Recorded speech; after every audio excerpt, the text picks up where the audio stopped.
NXT was a really good show, a very decent go-home show for Heatwave. We will go over and discuss the predictions for Heatwave. But overall, this is a very good go-home show for the most part. Very good episode of NXT. So, we're going to get into NXT from August the 19th, 2025. So, we kicked the show off with the first match of the night. Josh Briggs defeats Inamura. They fought in the back first and everything, and then they used a ton of weapons and all that jazz. I believe Josh Briggs, he got busted open up the hard way, so it is what it is. That's cool there. Briggs ends up winning via the moonsault through the table for the 1-2-3. Who cares? It doesn't really matter. This is a nothing match. I just don't care about Josh Briggs or Inamura. I really don't. It's just a waste of time. Whatever. Moving on. So, over the weekend, Masha Slamovich, she had a FaceTime conversation with Ava and Santina Morella. So, they both agreed to allow her to be the special guest referee for the 6-woman tag involving the Fatal Influence and the Elegance Brand. So, good stuff there. Moving on. So, Trick Williams has a backstage interview with Sarah Schreiber. So, Trick says that he really loves him some Trick Williams. My bad. He really loves him some Trick Willie. He did what he was supposed to do at Emergence, and that was beat Moose in his hometown. Trick knows that Jevon Evans is an athletic specimen, but he likes to bounce. That's awesome to Trick, because he can't wait to bounce Jevon Evans' ass back to high school, because this is a grown man's business.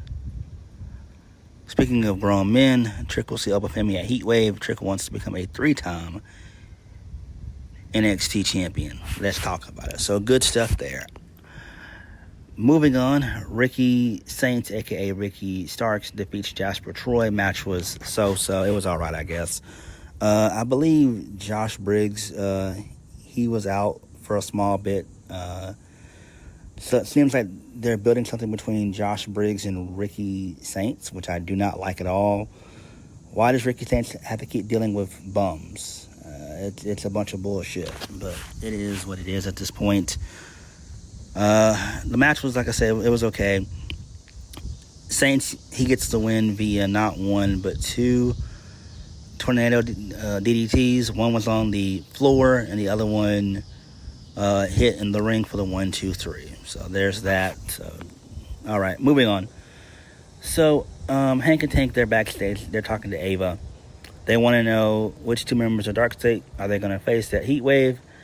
Ava doesn't have an answer for them. So George Iceman, the personal concierge of the Elegance Brand, he introduces Ava to the Elegance Brand. They made a request to remove Masha as a special guest referee because she has no experience in being an official referee. So Masha shows up with her referee shirt.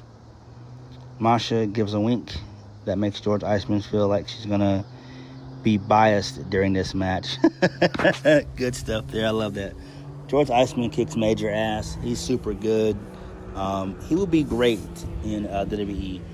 I would love him as a pairing with on the main roster, Kiana James. I think that would be great, maybe.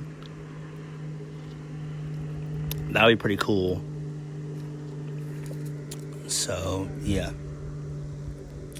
Moving on. So, this leads us into Jordynne Grace and Mariah May. So, Jordynne, she comes out, she gets on the mic.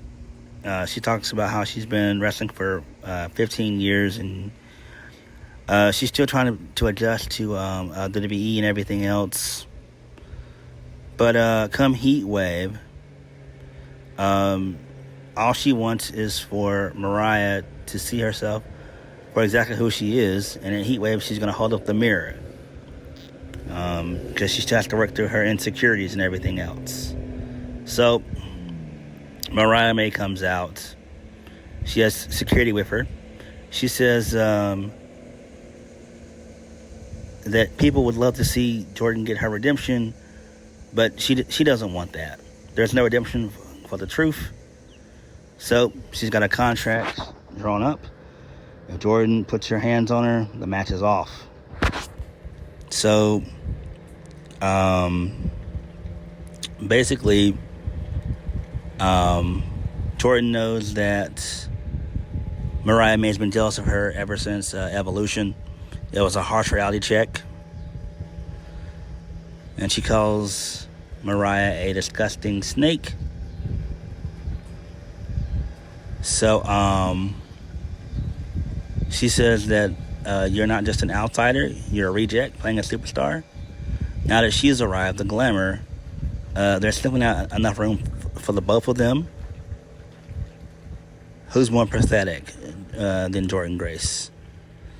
So then Jordan then attacks Mariah's entire security crew, beats them up, and Mariah was about to hit her, but Jordan blocks a punch, and then she squeezes her hand. Jordan says that at Heatwave she's going to show Mariah what ugly really looks like. So that was pretty cool there. So interesting stuff. This went on a little bit too long, if you ask me. This should have been cut short. It shouldn't have been that long, really. But it was fine. It got a point. I mean, it got the point that it needed to hit. So, yeah. Moving on. So, Fatal Influence, they're backstage. They're not impressed with the Elegance Brand. Lanny Reed tells JC Jane to prove why she's the double champ. So, the Fatal Influence, they run into Sol Ruca and Zarya on their way to the ring. JC asks Sol Ruca and Zarya if they're going to make more useless TikTok videos. Sol Ruca says that JC should take as many photos and TikTok videos as she can because her run as a double champ is not going to last long. And then Laney then points out the fact that at least JC defends both of her titles. Okay, that's cool there. I do like that. I wonder if they're going to add Laney Reed into the faction. They should, if we're being honest, they should. But we have to wait and see. That's interesting there. Moving on. So Jevon Evans, he has a backstage interview with Sarah Schreiber as well. So he said that Trick is selfish. Trick knows that the young OG has his number. He would feel some type of way if The Undertaker chokes on them too, but he didn't. To be a champion, Jevon has to feel like one. But, to get to Oba Femi, he has to go through Trick. But honestly, Trick is not locked in. He's trying to be the face of two brands, a wannabe rapper and an ugly-ass actor. Jevon says, he plans on becoming an NXT champion. And in 30 minutes, Jevon's going to whoop that Trick. So good stuff there. Moving on, this leads us into the 6-woman tag, Fatal Influence versus the Elegance Brand. Fatal Influence gets the win. This was an okay little match here.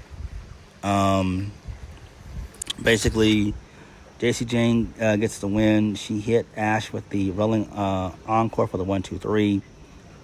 And then post-match, Masha gets into a shoving match with Ash by Elegance. So that's fine. It makes perfect sense. So it is what it is. Moving on. So this leads us into a backstage segment involving the No Quarter Catch crew. So Charlie Dempsey, he's giving Kendall Gray advice in the backstage area. So Ren Sinclair apologizes for Charles being so grumpy. The Culling, their sorry asses show up outside of Izzy Dame and Tatum Paxley. Those are the only two members that I actually like. I don't care about Shawn Spears. Nico Vance is okay as well, but I don't really care about Shawn Spears. So, yeah. Shawn Spears points out that the NQCC are down 2 members, and that's not good for Charlie Dempsey. Brand Sinclair is not backing down from a fight. Tina Paxley didn't like the fact that Brand was making a threat to her friend. Izzy Dame calls NQCC a lost cause. The more members they lose, the more delusional they get. And that was the end of the segment there. This is interesting. I wonder where it's going to go. I don't know. But I'm sort of kind of intrigued how it's all going to go down. And then this leads us into the peace treaty segment involving Team USA and Team Canada or whatever. Chelsea Green, Ethan Page, Tavion Heights, and Tyra May Steele. Ethan Page just makes fun of America, basically, and all that jazz and everything else, and how he watched Tavion Heights fight his way out of the NQCC and everything. Tavion Heights just said that he's been blessed by the athletic gods on Mount Olympus. He's done the work. He's hungry for greatness. So then Chelsea Green, she said some stuff, not really all that important. She makes fun of America as well. She says that they have the superior nation and the superior athletes. So Tyra May Steele, she says that she's sick of all the boviating, which means it's a college word. You're talking so much you really have nothing to say. And so then they jaw jack some more, everybody, and then they get into a fight, and then a brawl breaks out. So both Tavion Heights and Tyra May Steele put Chelsea Green and Ethan Page in a double ankle lock, which is pretty cool, and that was the end of the segment. This was a little bit too much. I didn't like it. It really didn't go nowhere. It was kind of a waste of time, if you ask me. Tyra May Steele, her promo ability is not that good. She needs a lot of work. Tavion is okay, but he didn't say too much of anything that was really important. So it is what it is. I forgot to mention that Ava, she came out into the segment and everything, and she made a mixed tag team match. It's going to be Ethan Page and Chelsea Green versus Tavion Heights and Tyra May Steele. So, there's that. All right, moving on. Alexis King, he continues to play mind games with Miles Bourne. So, Alexis King knows how hard it must be to be both deaf and blind at the same time. Miles says he's not deaf, and then Lexus King then pepper sprays Miles Bourne. Okay, that's cool there. This leads us into Lash Legend. She's backstage. She's poking fun at Lola Vice, the fact that she lost at Triple Mania. Lash says that Jada Parker has no right in competing for the number one contender triple threat match at Heatwave. Klein Jordan tells Lash to take this issue to Jada Parker. It's not their problem. Kalani is surprised that Lash is still walking after her match with Nia Jax last week. Lash says that Kalani needs to tread lightly. Lash is still calling herself the biggest threat in the NXT Women's Championship. Okay, that's fine. Who cares? So Dark say they talk to Ava. They just keep bragging about what they did last week and to TNA and all that jazz. So basically, Saquon Sugars of the group, he starts running his mouth about how they're more important than a bunch of superstars from NXT and TNA, and especially Joe Hendry. So Joe Hendry shows up, and he says that Joe Hendry is the best wrestler in the This time he pops up out of a locker, and then Troy Hendry said he didn't have any problems. He didn't want any problems. He's excited to see them compete at Heatwave, and then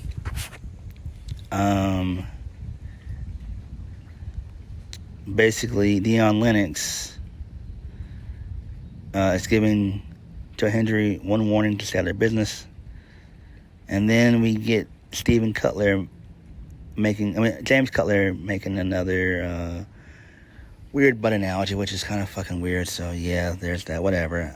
I don't care about this. Main event of the evening. Trick Williams is defeated and loses to Jevon Evans. This match was pretty fun. It was like a good 10 minutes, 12 minutes tops. The CW cut off when Jevon got the win. He won via a double cutter. So Trick was, making fun of Oba Femi and everything else. Mike Santana was out in the crowd watching, and then he distracted Trick. And there was a nasty table spot where Jevon was trying to get back into the ring, and Trick shoved him, and he crashed and burned through a table, which was awesome. Really good shit there. And like I said before, Jevon wins via a double cutter. And then he didn't get a chance to celebrate because of the fact that the feed cut off, So they should have cut the Ethan Page. They should cut the Ethan Page, Chelsea Green, Tyra May Steele, Tavion Heights segment. They should cut that segment. And they should have also cut the Jordan Grace, Mariah May segment as well. They should have trimmed those down at least a good, 5 minutes for both. So, I don't know. But that's fine. Jevon Evans winning is the right decision. Hopefully he does win at Heatwave, but we'll have to wait and see how things play out. So NXT was pretty good. Really good stuff there. Let's get into the predictions. So, it's going to be taking place on August 24th. It's going to be in Lowell, Massachusetts. The venue is going to be the Lowell Memorial Auditorium. It can hold 2,800 people. That's its max capacity. So I'm pretty sure that hopefully the show should be sold out. I should be able to fit all 2,800 people in there. So that's good stuff there. This is also the 11th Heatwave event that NXT's put on. So good stuff there. So we have 6 matches on the card. So there is that. So we actually got just 2 men's matches and the rest of the women. So the women are taking up the bulk of the show, which is great. That's excellent. Good shit there. Let's start with Jordan Grace versus Mariah May, a.k.a. Blake Monroe. Who needs to win this?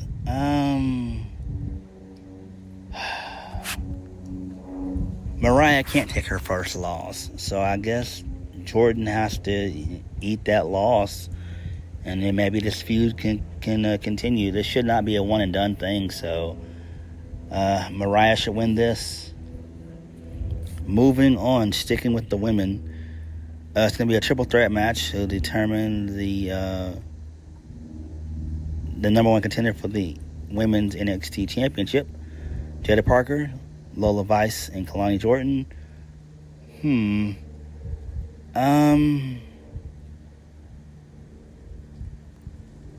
I don't know. Lola Vice just signed a new deal. She's there in WWE for 5 years. It seems like probably 3 years, 3 to 5 years. I'm gonna go with. I'm gonna go on a limb and say maybe Lola Vice wins. I think that would be pretty cool to give her a shot, and if she fails, then she goes to the main roster. I don't know. But they're still going to continue to use her in AAA and everything, so that's good there.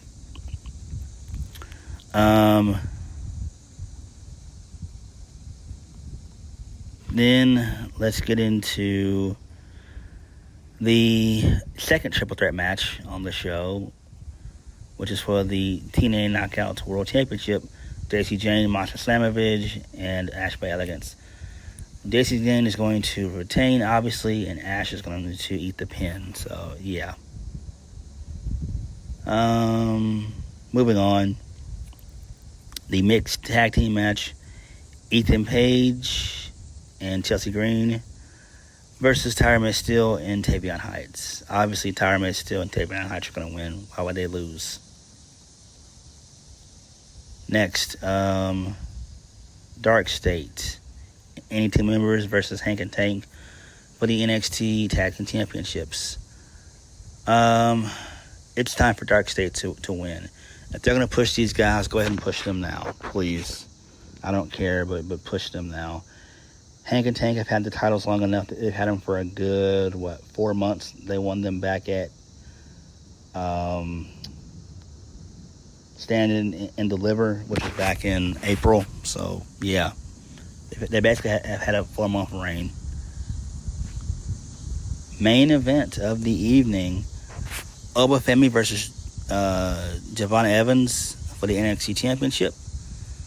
Jevon Evans needs this win. It's his time, and he needs to win. He's got to fucking win. He can't lose here. Oba's done everything that he can do with the title. I think they could get another match out of this once Jevon Evans wins that one, wins the rematch. And then from there, maybe you have Oba either go to TNA for a while, or you can have him go to the main roster. Either one I'm fine with. But Jevon Evans has to win. He's got to win. It would make the most sense if he does win. He needs it. I mean, I love Oba. Oba's great, but it's time for the young OG to take flight. It's time. All right, we're going to go over the predictions again. Mariah May, she'll defeat Jordynne Grace. Whichever two members of Dark State will defeat Hank and Tank and become the new NXT Tag Team Champions. Daisy Jane will retain in the triple threat match. Lola Vice will win the new number one contenders triple threat match. Team USA, which is Tyra Steele and Tavion Heights, they'll beat Chelsea Green and Ethan Page, and then Jevon Evans will defeat Oba Femi to become the new NXT champion.